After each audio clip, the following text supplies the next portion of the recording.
Malaking kalaban nila sa pagbababa ng rasyon ang malalaking hampas ng alon.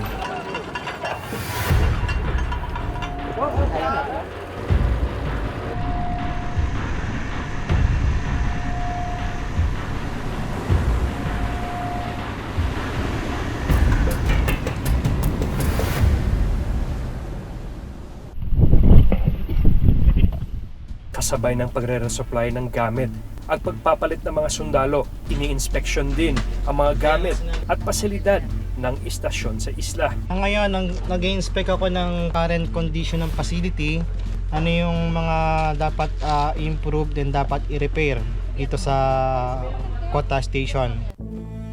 Pinamumunuan man ng mga Pilipino ang Kota Island, bakas pa rin sa paligid ang impluwensya ng mga karatig bansang umaangkin sa isla. Yung napupulot namin, kalimitan ganito pong mga anti-battles. Tapos ito po ma'am. Saan po galing yan?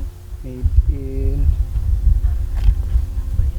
Vietnam po ata ito ma'am, ganitong sulat ma'am. Malakas po yung alon na papadpad po sila dito ma'am, kaya kinukulik na lang namin pag nasa nasa buhangin po. Kumusta kayo dito? Ayos lang. Tagumpay man ang resupply mission at pagpapalitan ng mga sundalo, mas mainam daw sana kung ang mga isla sa West Philippine Sea may mga shelter port kung saan pwedeng mamalagi ang mga barko kapag masama ang panahon o kung may nakaambang peligro.